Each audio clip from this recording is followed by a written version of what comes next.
Jai Ram Ji ki to all. Today I am going to read 7th chapter of Tuning with God. The title of the chapter is Virtuous Suffer, Vices Prosper. In this Bhaisaab writes, do all the good you can, to all the people you can, at all the times you can.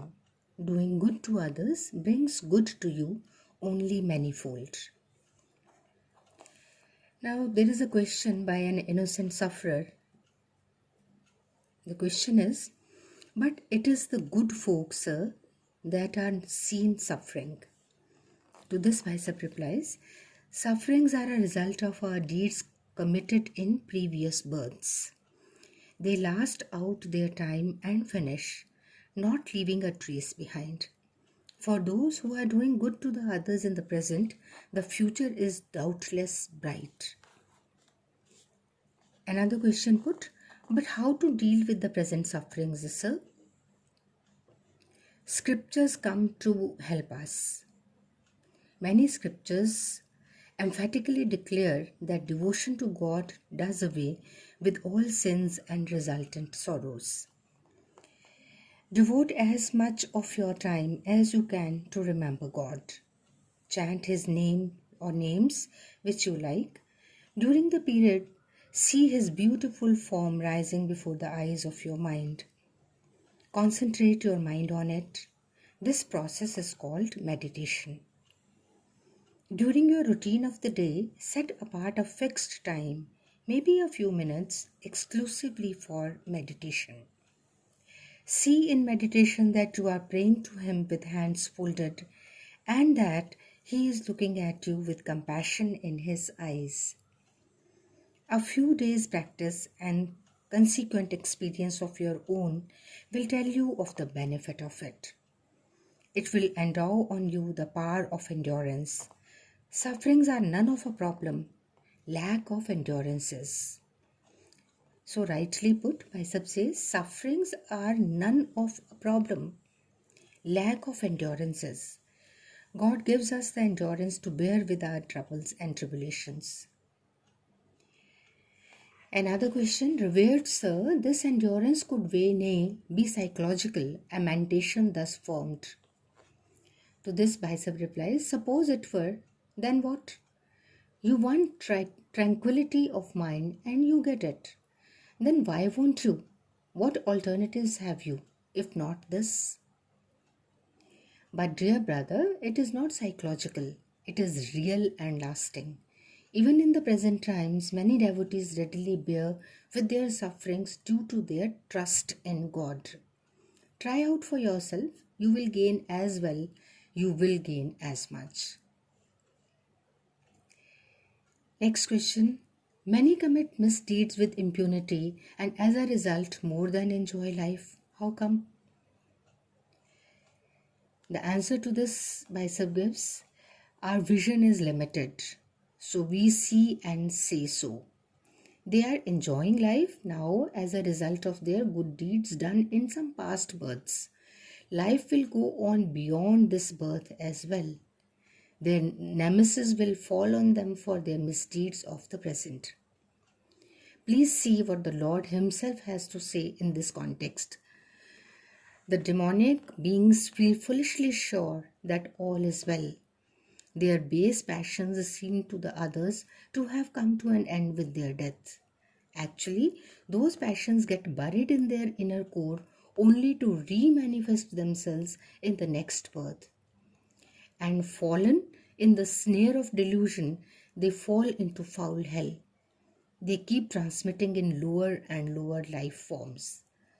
This Bhaisaab is quoted from Bhagavad Gita, chapter 16. Satpatha Brahmana says, pious or impious, whatever be the type of actions, everyone must bear their fruit today or tomorrow. One is born as a worm or beast or man according to one's deeds. Atharva Ved tells us that the performer of pious deeds gains a good birth next, while the evildoers are damned to rebirth among birds and beasts. Bhagavata makes a similar proclamation. Garud Puran draws an analogy to bring the point home to readers. It says a calf follows and finds out mother among the herd of thousands of cows. So must the doings of a man in one birth follow him next in the next. The next question is, why are we suffering so badly? We have done no harm to anyone. Instead, the cunning and the clever are prospering. Why, after all? To this, Bhaisaab replies, as already pointed out, our pains and pleasures in the present are the result of our own deeds performed mostly in previous births. Our sufferings must end someday as well as their prospering. As pleasures come but to go, so sorrows too vanish tomorrow. Both are a reaction of the actions performed in previous births. The two alike must run out their courses and end up over there. As it is, spirituality and science both agree on the concept of causes and effects. 6th century Chinese philosopher Lao Tse says, both good and bad virtue has its own reward. The idea also finds approval in the Christian idea of sin. Every action has equal and opposite reaction, discovers Newton, the known scientist. Cause and effect, or action and reaction, keep going in the realm of nature also. According to Quran, the earth is testing ground, and upon the achievement of this life will depend whether a man will enjoy eternal bliss which no eye hath seen and no ear hath heard and no mind of man hath conceived, or terrible agony, anguish, and damnation in hell. Man shall have nothing but what he strives for, and whatever suffering you suffer, it is what your hands have wrought. So we are all responsible for the sufferings and for the type of happiness or enjoyment that we have in life, because everything depends on the karmas that we do. That's what Bhaisaab is saying here.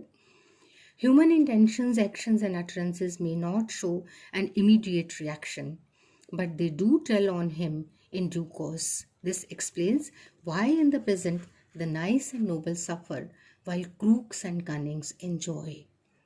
Future is bright for the good folk, while dark for the evildoers. As you sow, so shall you reap. Sow well, you will reap well. So lucidly and clearly has been pointed out by Bhaisaab that there is no force that can give us any trouble, that can make us go through any difficulty. It is always our karmas. So when we have this question that we are virtuous and still suffering, we do not suffer according to what Bhaisaab has said in this chapter. We do not suffer for the fact that we have done something wrong in this birth. It is all the previous karmas, as he has pointed out. And when we look around and we see that the bad people, the evil-minded people are having good life, are enjoying life, so there comes this question in our mind that they are bad and still enjoying and are happy, and we are virtuous and still we are having troubles and all.